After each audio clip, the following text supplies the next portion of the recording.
equip your community. This is KARK 4 News at 6 in high definition.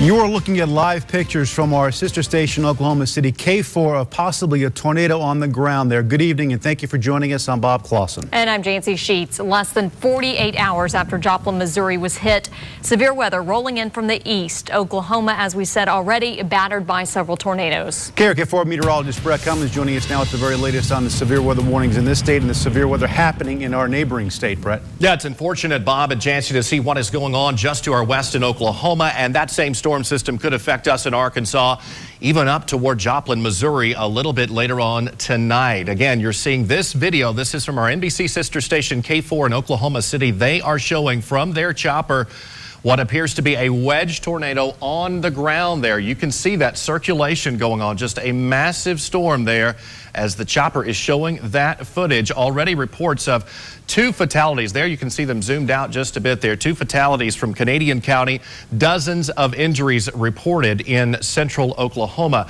Let's show you full warn live Doppler radar, and we are dry as of now in the state.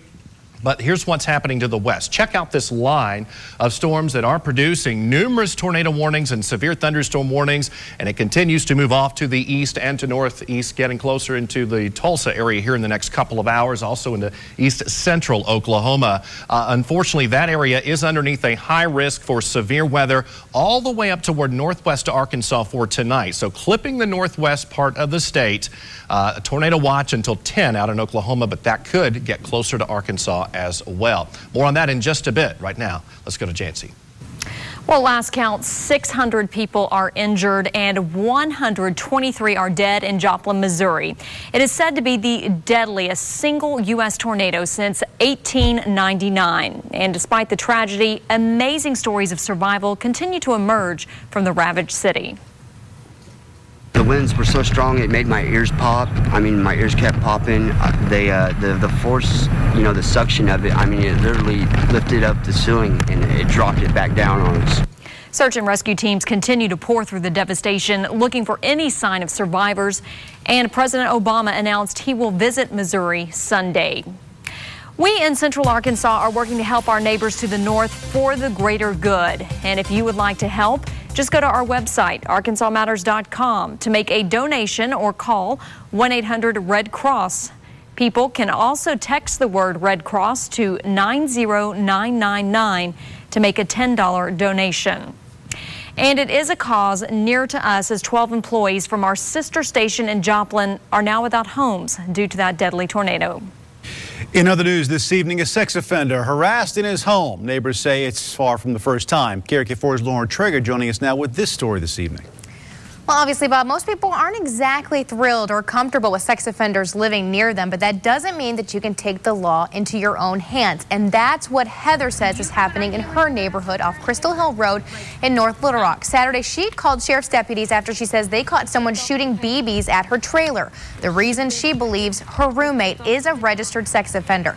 Now, it happens, she says, every time flyers like these are circulated by the sheriff's office notifying neighbors that a sex offender has moved in nearby. Heather is worried her roommate or even herself will get seriously injured, but others in the neighborhood aren't as sympathetic. It's stupid, it really is. It doesn't make any kind of sense to me that somebody can find a piece of paper, read it, and then automatically judge somebody based on that piece of paper. Yeah, I'd like for them not to be around. Of course, no one wants them around, but they got to go somewhere. Now, Heather didn't want exact information revealed about herself, fearing more retaliation. This story obviously will get a lot of people talking. If you want to go to our Facebook page, you can give your comments there. Bob, Jancy, back to you. All right, Lauren, thanks very much. 2 rape suspects arrested by Lonoke County deputies. 29-year-old Billy Day of Ward in jail after a week-long investigation to reports of the sexual assault of a 7-year-old girl. Deputies say it started when the girl was 5 years old. And Jesus Trejo, also of Ward, is accused of sexually assaulting an 11-year-old girl. Both men are in the county jail. The Morrilton Police Department working its first homicide in some time. Chief Norbert Gunderman says an argument led to 29-year-old Michael Brockman's death today. 21-year-old Jeremy Walls behind bars in the Conway County Jail accused of shooting him. Police are investigating. The prosecutor will be the one filing formal charges. An old building with a little lean causes city leaders in Conway to take extra steps to avoid a collapse. Workers will cordon off the sidewalk in front of the old Conway shoe store in the 900 block of Front Street. The old building has a slight lean. Chips and cracks line the exteriors of the building, and right now it is vacant. Officials say they want to avoid a situation similar to the building collapse in Morrilton over a week ago, where a 2-year-old baby died in that collapse. Changes continue for health care in Arkansas. At 5 o'clock, we told you how the state is preparing to implement the Affordable Care Act. KARK4's Jessica Dean joining us now to explain how the new health care law will affect your doctors and hospitals.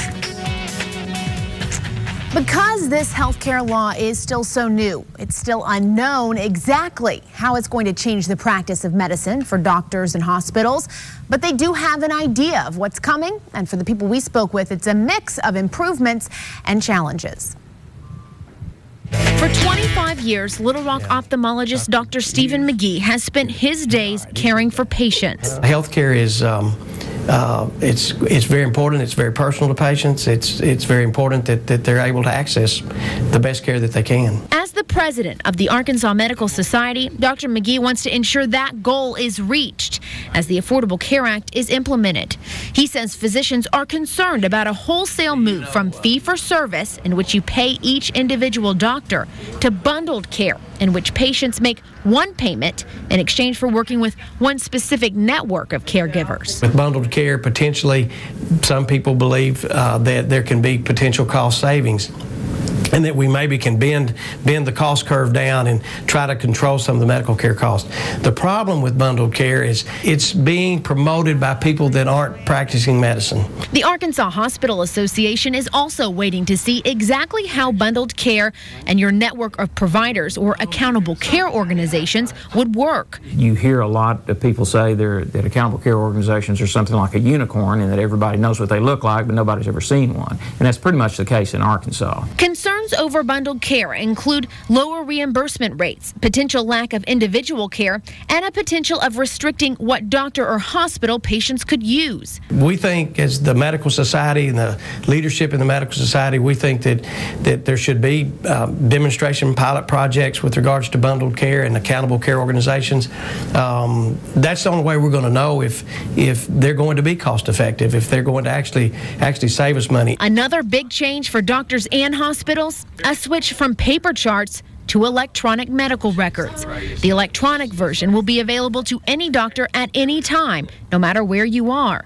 The hope is to improve care and lower costs by preventing duplicate testing. Inside the stimulus bill was millions to aid hospitals and medical practices in making that transfer, but many say millions more will still be needed to make the change. We know we're going to have to spend a lot doing health information technology, and we are concerned that we're going to be getting less in terms of reimbursement, both from Medicare and Medicaid, private payers. Dr. McGee's practice is currently researching software for the change to electronic medical records. He estimates the cost could be in the hundreds of thousands of dollars. If the physicians find that it's cost effective and it increases their efficiency in the office, and it's good for medical care, physicians will adopt it 100%. The only thing clear at this point is that no one involved in the transition can say exactly how healthcare will look under the new law. I think they are excited. I think it's tempered with a lot of concern about it, though, exactly how it is going to play out. With change and difficulties and with problems that develop come a lot of opportunities to make things better. And I'm optimistic. One other interesting piece regarding hospitals. Currently, anyone with insurance pays for those who don't have it. When we get our bills from the hospital, that bill likely reflects uncompensated care provided to those without insurance. Under this new law, if that individual mandate stays in place, that all will change, guys. So it's one of those things. We're really not going to know for sure. Ever evolving. Until we're until it's implemented. And until the Supreme Court looks at it ultimately with all the lawsuits. So that's it for now. That's what we can tell you for now. Up to this point. That's right. Jessica, thanks very much. Well, one day after Pulaski County Special School District principal is suspended, more trouble. An attorney for board member Gwen Williams telling KARK he plans to file a lawsuit to fully clear her name. Last year, video surfaced of her apparently taking an envelope of money. But a report from the prosecutor we told you about yesterday clears her of any wrongdoing. That's the video you're looking at right there. Instead, it claims Principal Michael Nellums and board member Tim Clark set her up. Nellums also sits on the Little Rock School Board. Neither has said if they'll resign from their spots on their boards.